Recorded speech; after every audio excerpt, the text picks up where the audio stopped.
Excellencies, friends, I thank President Moon Jae-in and the government of the Republic of Korea for hosting this year's P4G summit. The title of this initiative expresses exactly what the world needs now: global partnership. Partnership to beat COVID-19 and build a better recovery. Partnership to achieve the Sustainable Development Goals. And partnership to address climate change. We have taken some important steps lately. Socio-economic response and recovery plans, supported by the UN Development System worldwide, have helped alleviate some of the worst impacts of the pandemic for the poorest and most marginalized. And some 73% of greenhouse gas emissions are now covered by commitments to achieve net zero emissions by 2050. But there is still much to do to close the emissions gap so we can achieve the Sustainable Development Goals. That is why I'm urging all main emitters to present new nationally determined contributions, commit to net zero emissions by 2050, and most importantly, to put in place policies and programs that will get us there.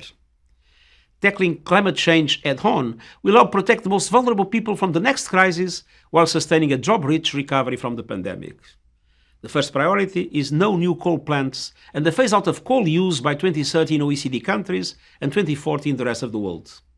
On this, I commend the government of the Republic of Korea for announcing it will stop all international coal finance. I encourage all remaining governments and private sector entities to do the same.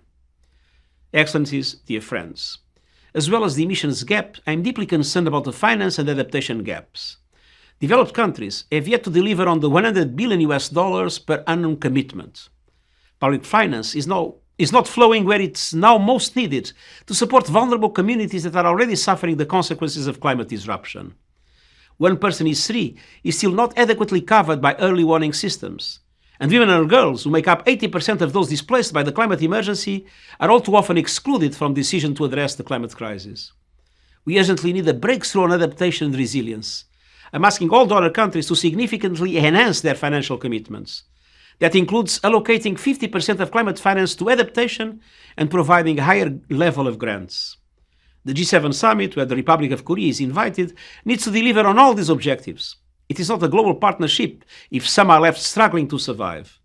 This is true for COVID and the distribution of vaccines, and it is true for the climate emergency. Excellencies, dear friends, this summit's focus is on an inclusive green recovery. That means financing the infrastructure of tomorrow, now. It means supporting developing countries in their transition to sustainable energy and a circular economy, while helping them to diversify their economies and ensure a just transition. And it means putting an equal emphasis on adaptation. In short, we need a global partnership for green, inclusive, sustainable development. In this quest, the Republic of Korea is leading partner. I commend the government for its 2050 net zero pledge and the Korean Green New Deal. And I encourage it to follow through with a coal phase-out plan and enhanced NDCs in line with its long-term goal, and increase international support for adaptation, renewable energy, and SDG investments. If all governments embrace the same goals, we will have an opportunity for a real partnership that will equip us to rise to the biggest challenge of our lives. Let us work together for a sustainable and equitable future for all people on a healthy planet. Thank you.